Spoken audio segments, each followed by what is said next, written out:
Alors, salut à tous. Donc là, on se retrouve. On est le mercredi 14 mars. Bon alors, tu vois, tu viens de l'entendre. J'ai chopé une petite crève. J'en suis totalement responsable puisque j'ai passé le week-end à brailler comme un putois dans mon micro à la Savoyarde. Tu vois, c'était une course de ski de fond. Il pleuvait, il y avait du vent, donc je l'ai cherché. Voilà, je l'ai. Un bon petit rhume là avec une petite fièvre aussi. Bon, écoute, ça calme un peu la bête. Alors, pour ce mercredi, c'est le dixième podcast du nom. Alors, on va répondre à la question, est-ce qu'il nous faut des chaussures de route ou de trail? J'imagine pour faire du trail.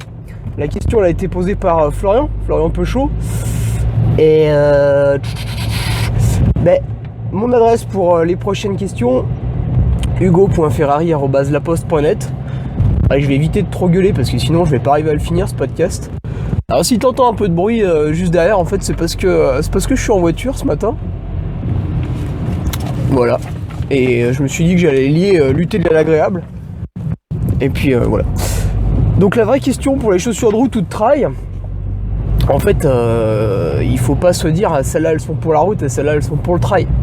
Bon alors oui, celles qui sont pour le trail forcément, elles ont des crampons, c'est visible par rapport à celles de route. Mais faut surtout être bien dedans. Là, tu vas me dire c'est logique. Et donc pas se focaliser sur les deux catégories qu'on voudrait nous faire croire séparées, mais en fait il y a vraiment une chaussure, voilà, chaque chaussure elle a son but. Et on a essayé de nous les séparer en route et trail parce que c'est vrai que quand il n'y a pas de crampons, tu peux pas vraiment faire du trail avec. Mais encore que, par exemple, la Western States, c'est quand même un des ultra trails les plus... Enfin, c'est le premier ultra trail qui a été réalisé au monde. On pourrait revenir dessus, mais c'est Gordon Smith, en gros, il voulait faire la course en cheval, parce que la course existait en cheval, puis je sais pas, il était blessé, son cheval, puis ce mec est un psychopathe, donc il est parti à pied, voilà, ça a fait le premier ultra trail. Et donc sur cette course, tu peux tout faire avec des chaussures de route, parce que déjà là-bas il fait 50 degrés, donc avant qu'il y ait de la pluie, tu peux seulement y aller. Et puis c'est des grandes pistes, enfin tu vois aux États-Unis c'est quand même assez rare qu'on ait un terrain technique. Donc c'est des grandes pistes forestières, t'as pas spécialement besoin d'accroche, t'as plutôt besoin justement des qualités d'une chaussure soi-disant de route, c'est-à-dire une légèreté, un petit confort aussi, parce que en fait de plus en plus, on va revenir dessus, mais de plus en plus les chaussures de trail elles ont le contrôle de la pronation, la talonnette en carbone derrière pour faire je sais pas quoi, pour en faire des ampoules, tout un tas de gadgets absolument inutiles qui vont bousiller totalement la dynamique de ton pied. Donc on va voir ça.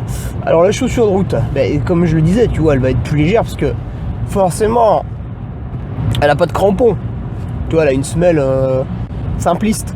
Et puis aussi, elle a pas de pare-pierre, tu vois, à l'avant, elle a pas une grosse un gros pare-choc. C'est le pare-pierre. Le mesh est généralement beaucoup plus fin, beaucoup plus déchirable, j'ai envie de dire, puisque j'en ai déchiré un paquet. Et donc ça peut la rendre un petit peu dangereuse pour tes orteils si tu l'utilises en trail. Forcément, au moment où tu vas taper un caillou, t'as pas de protection. Donc pas de protection, voilà, ton caillou il va se répercuter tout de suite sur tes orteils. C'est un petit peu comme les barefooters. Les barefooters, si tu connais pas, c'est ceux qui courent en sandales. Donc ils te disent que c'est vachement bien, c'est naturel. Écoute, eux ils en sont contents a priori. Sauf qu'il y a l'ultra du Sancy là qui a été remis au goût du jour l'an passé. Il y en a un, il est arrivé au bout des 110 km, il avait un pied en sang. Pourquoi ? Parce qu'il avait tapé un caillou à un moment. Bon voilà. Mais le reste du temps c'était confort. Et puis tes chaussures de route, c'est peut-être très bien, mais vu qu'il n'y a pas de semelle, sache-le, c'est inutilisable par temps de pluie. Écoute, un jour, si t'as jamais essayé, fais l'essai. Tu prends les petits chemins autour de chez toi, là, dans un footing de 30 minutes. Un jour où il pleut bien, et puis t'essayes d'y aller en chaussures de route, tu vas voir, ça glisse pas mal quand même. Donc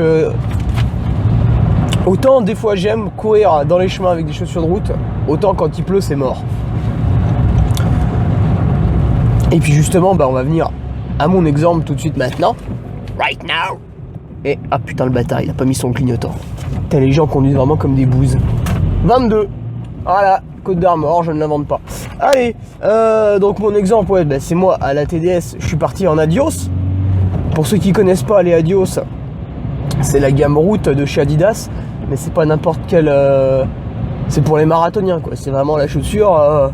Voilà, t'as un tissu qui entoure le pied et puis terminé, bonsoir. Hein, c'est voilà. Alors pourquoi j'ai mis les Adios? En fait, il faut savoir que j'ai le pied très large. C'est pour ça que je suis chez Altra. Parce que en fait, c'est les seules chaussures qui me vont. Et du coup, chez Adidas, j'avais énormément de mal à trouver une chaussure à mon pied. J'avais toujours des ampoules. Et les Adios, c'est celle où j'étais le plus confort. Donc j'ai fait toute ma prépa avec. Vu que c'était l'été pour préparer la TDS, tu vois, ça va, il pleuvait pas. Puis les jours où il pleuvait, tant pis, j'en mettais une autre, c'était pas grave. C'était exceptionnel. Et lors de la TDS, j'ai prié le Seigneur de tout mon corps qu'il fasse beau. Il a fait beau et je suis parti en Adios. Et du coup, j'avais des chaussures légères parce qu'elles sont sous les 200 grammes. Donc je pouvais vraiment courir très très vite. Et il faut le savoir, la TDS, tu cours très très vite jusqu'au moment où tu meurs. Parce que les chemins sont pas du tout techniques. Ça, l'organisation te dit que c'est technique, c'est un énorme mensonge. Au début, tu te tapes des tonnes et des tonnes de pistes forestières. C'est vrai que les gens ils connaissent plutôt les 15 bornes hein, de pistes forestières qui relient le col du Petit Saint-Bernard au premier gros ravito à Bourg-Saint-Maurice au kilomètre 50. Donc là, tu as 15 bornes de pistes forestières qui descendent. Autant te dire qu'ici, c'est la fête de la foulée. Et puis en fait, avant, tu as déjà 10 bornes du haut du col Chavannes jusqu'à la route qui monte de Sardaigne, qui monte au col du Saint-Bernard. Voilà. Et donc là, j'avais utilisé ces chaussures de route parce que je savais pertinemment que les chemins étaient clean, même après dans le Beaufortin. Bon, le Beaufortin, je connais par cœur, donc je savais exactement comment étaient les chemins. Et donc, c'est cette connaissance du terrain qui a fait que j'ai pu emmener les chaussures de route. Après, bien sûr, un trail où je connais pas, là, je m'y risquerais un peu moins parce que peut-être à un moment, j'aurais sous-estimé un passage en forêt très gras sur plusieurs kilomètres. Et quand tu commences à glisser de partout, d'une part, tu te fatigues, et plus dangereux, tu peux avoir un étirement anormal. Tu vois, tu fais une grande glissade et tu te retrouves à faire le grand écart. Je sais pas pour toi, mais moi qui suis quelqu'un de pas souple, pour ne pas dire très raide, si je fais le grand écart, c'est la double déchirure d'ischio. Voilà, c'est aussi simple que ça. Et du coup, après, c'est la bâche, l'abandon, l'humiliation et le jet de cailloux sur la gueule. Allez, on va prendre le petit ticket là au péage. Petit voleur là, Area là, hop hop hop. Allez. Donc, les chaussures de route, tu vois, c'est un avantage quand vraiment tu sais ce que tu veux faire, tu sais ce que tu vas faire, t'es sur des conditions qui vont pas évoluer. Et là, écoute, banzai quoi, savoure, prends un truc léger, fais-toi plaisir, cours vite. Mais prends bien garde et je te conseille bien sûr de les essayer à l'entraînement. Puis même après, tu vois, chez les chaussures de route, il y en a plein de différentes. Il va y en avoir des plus larges que d'autres, certaines avec plus d'amorti que d'autres, enfin plus de drop que d'autres, etc. etc. Donc là aussi, tu as tout un panel. La chaussure, c'est vraiment très très personnel. Et là encore, je retombe sur mon exemple qui est très concret. C'est que je peux pas porter d'autres paires que les Altra. Donc demain, si Altra arrête de me sponsoriser, j'irai pas voir ASICS ou Nike ou ce que tu veux, mais j'achèterai leurs chaussures. Parce que mon pied, il est trop large. Un petit peu comme... Parce que mon pied est trop large, voilà. Et... Putain, je vais pas arriver à le finir, ce podcast, bordel. Donc, les chaussures de trail, allez, c'est parti. Les chaussures de trail, forcément, ça va être tout l'inverse. C'est-à-dire que elles sont forcément plus lourdes. Alors, plus lourdes... Après, tu as tout, hein. Moi, je vois, par exemple, mes supérieures chez Altra, elles font 230 grammes, c'est quand même très léger. Mais après, si tu prends un truc dans les années 2010 qui était vachement à la mode, pourtant c'est de la grosse bouse, les ASICS Trabuco, elles font quasiment 400 grammes. Donc là, tu vois, t'as quand même 150 grammes d'écart sur un truc de 300 grammes, donc 50% de différence de poids entre deux chaussures. C'est absolument monstrueux, ça n'a rien à voir.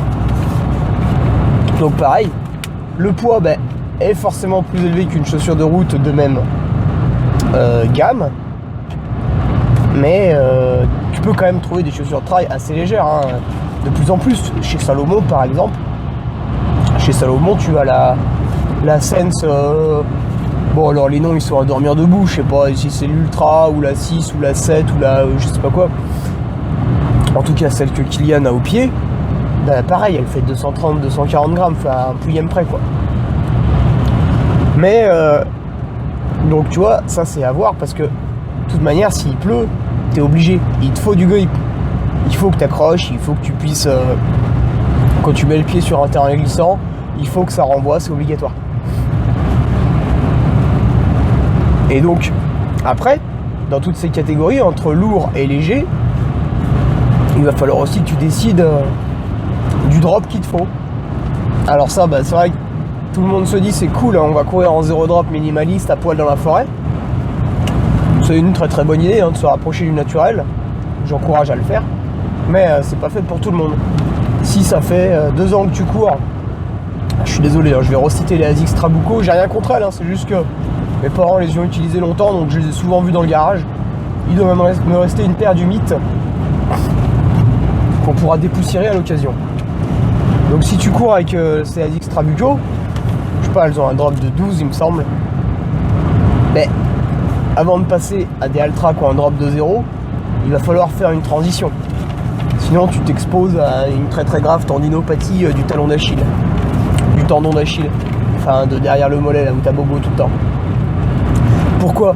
Parce que si t'as couru depuis 5 ans avec du drop élevé, ton tendon il va être habitué à travailler avec un certain angle. Si toi d'un coup tu lui modifies son angle de manière brutale et excessive, ben soit t'as une génétique monstrueuse et il va rien t'arriver parce que voilà, c'est ta génétique, t'es une bête, ton tendon va pouvoir s'étirer un peu plus sans te poser de soucis. Soit t'es un petit peu comme monsieur tout le monde, t'as un physique assez faible qu'on voit de plus en plus aujourd'hui et du coup ton tendon bah, il va refuser de s'étirer brutalement et qu'est-ce qui va se passer? Bah t'auras bobo au tendon d'Achille, il sera inflammé. Donc t'es en trabuco, t'as 12 mm de drop, et bah peut-être passe déjà sur des chaussures, on va dire, je sais pas, à 8. Allez, si t'es joueur un peu à 6. Et puis ensuite, une fois que t'as fait quelques temps, alors là, combien de temps faut faire? Je m'en souviens plus. Mais je t'invite, et je vais te mettre le lien dans la description, j'adore dire ça. Je t'invite à te rendre sur le magnifique site de la clinique du coureur. Et en fait, il va t'expliquer que chaque chaussure a un indice minimaliste, plus ou moins bon.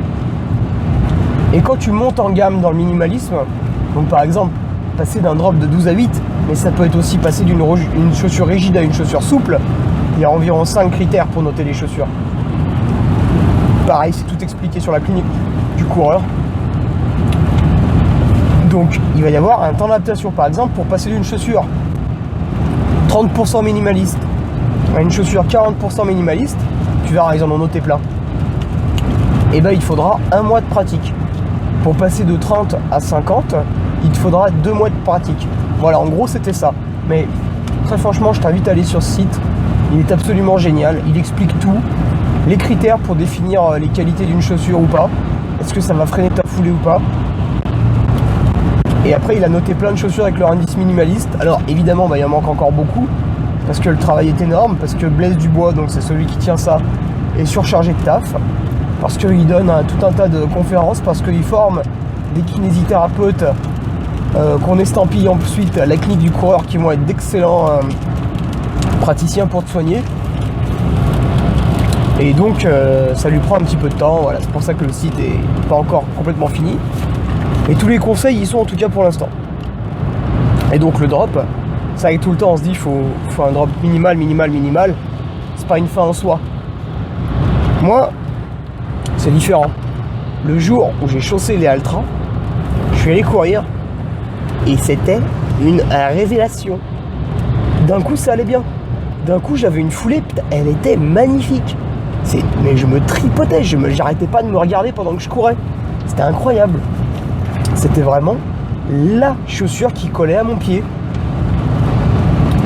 Alors qu'avant j'avais essayé plein de trucs, hein. J'avais les ASICS Fuji Elite, j'avais eu 2 modèles de chez Oka, je crois que c'était les Rappa et les Mafat.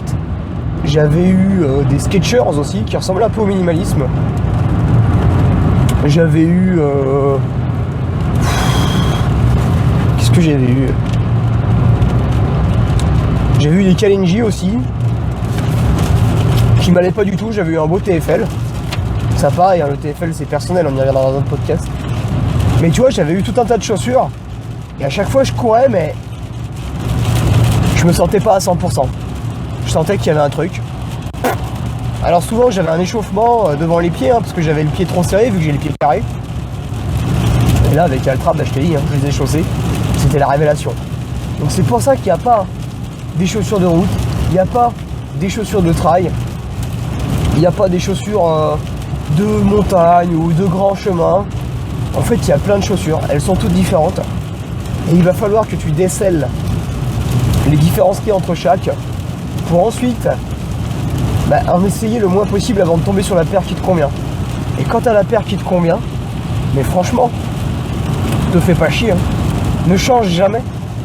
Ne change jamais. Achète-en un stock monstrueux. C'est un investissement pour l'avenir. Parce que souvent les constructeurs après ils changent leur modèle. Et l'année d'après tu te retrouves complètement baisé. Bah là je reprends encore le cas Adidas.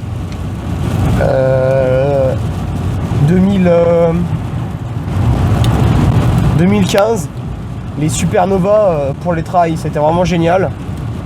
2016, ils ont fait une Supernova qui montait au-dessus de la cheville avec un scratch et un talon rigide. J'ai jamais pu les mettre. La première fois que je les ai chaussés, j'ai eu des ampoules, je les ai remises au placard. Aussi simple que ça. Ensuite, donc voilà, fais un stock, hein, dès que tu as la bonne chaussure, parce que on n'est pas à l'abri que le constructeur change rapidement son modèle l'année d'après. Et tu vois, une toute petite différence peut te faire chier. Donc il y a vraiment une chaussure pour un coureur. Et là, si tu veux te faire une meilleure idée du marché, je t'invite aussi à regarder, ça va sortir bientôt, hein, ils viennent de le faire, le test que fait Trail Endurance chaque année, le test des chaussures. C'est un test, tu sais, ils rassemblent, je sais pas, 20 kikis là, puis pendant 3-4 jours ils font, je sais pas, des sprints, des sorties longues, enfin tout un tas de trucs. Et après ils notent les chaussures suivant le dynamisme, tout ça. Enfin, écoute, je dis pas que c'est parfait. Par contre, ça donne une bonne idée de tout ce qui existe, quasiment. Et t'as un retour qui est pas trop déconnant. Mais bon, en tout cas, ça te fait une bonne idée des chaussures. Et puis surtout, même celles qu'ils n'ont pas pu tester, ils les présentent quand même brièvement, donc c'est de mieux en mieux fait. Donc cherche bien là dans les prochains mois, dans un mois ou deux je pense, faudrait redemander à Fred, mais ça va bientôt sortir là le book des chaussures de trail. Bon après ils élisent la meilleure de l'année, hein, ça c'est un peu gadget je pense. Mais au moins chaque chaussure, tu vas retrouver un peu ses qualités et tu vas pouvoir te décider par rapport à ton profil, à ce que tu en attends. Et donc peut-être tu pourras sélectionner, je sais pas, 3 modèles à essayer. Et comme ça tu t'en sors à moindre coût. Alors après, tu vois, c'est pas aussi parce que quelqu'un a essayé la chaussure et qui t'a dit elle est comme ça, que tu vas te dire ah merde, moi ça me correspond pas du coup. Faut aussi bien discerner que le mec qui va essayer la chaussure et qui va t'en parler, il a pas forcément ton niveau. Ou alors il pratique pas forcément dans le même coin que toi. Moi j'ai des potes qui courent en Beldon. Bon bah eux, il leur faut des chaussures un peu mastoc. Pourquoi? Parce qu'en Beldon il n'y a que du caillou. Donc t'es sans arrêt en train de te taper les pieds, c'est insupportable, t'arrives quasiment même pas à courir des fois. Donc il faut vraiment que ton pied soit protégé. Sinon à peine tu fais un footing, bon bah t'es en sang, t'as pété 2 ongles, enfin c'est pas gérable au quotidien. Donc tu vois, eux c'est spécifique. Moi je suis en mairie, c'est vrai que, enfin au revoir maintenant, c'est vrai que j'ai la chance d'avoir quasiment tous les terrains. Donc pas que ça, on pourrait y revenir. Hein. Pourquoi Chambéry est la capitale mondiale du trail? Non, je déconne, mais c'est vrai qu'il manque pas grand chose. Hein. Il manque vraiment quasiment rien pour faire toutes les séances du boucher là, Patrick. Il manque pas beaucoup. À la limite, il nous manque juste des grandes qui se font assez longues et plates. Ce que j'avais quand j'étais du côté de Villarbolo pour le train. Mais bon. Et voilà, donc pour les chaussures, en conclusion, bien penser à la choisir, non pas en fonction des ondits, de la mode, enfin de ceci, cela, mais bien de ses qualités propres. Et ne pas hésiter à faire un trail en chaussures de route si on en ressent le besoin. Ou alors même moi j'ai déjà vu aussi l'inverse. C'est-à-dire des gens, c'est des trailers, font du trail, et puis ils ont vraiment la paire de chaussures qui leur convient bien. Et du coup c'est une paire plutôt typée trail, tu vois. Et puis un jour ils veulent faire un 10 km route. Ou une corrida l'hiver, tu vois, une connerie quoi. Et en fait ils sont tellement bien dans leurs chaussures de trail qu'ils n'ont pas envie de changer de modèle pour passer sur la route. Tu vois, ils restent avec leurs chaussures de trail.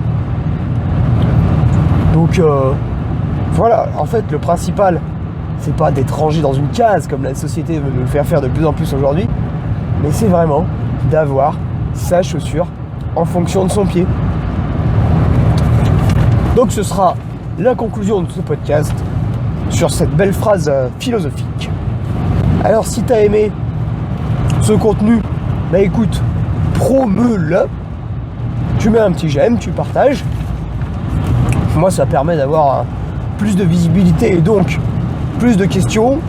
Bon là j'en ai encore un petit stock, mais je t'invite à en renvoyer. Il y en a jamais trop, parce que des fois il y en a qui sont pourris, donc j'ai pas spécialement envie de les traiter.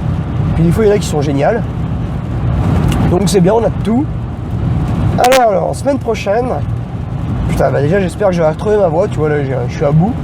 Semaine prochaine, combien de séances par semaine pour s'améliorer? J'ai envie de te dire un maximum, mais on va répondre calmement la semaine prochaine. Allez, bisous mon petit.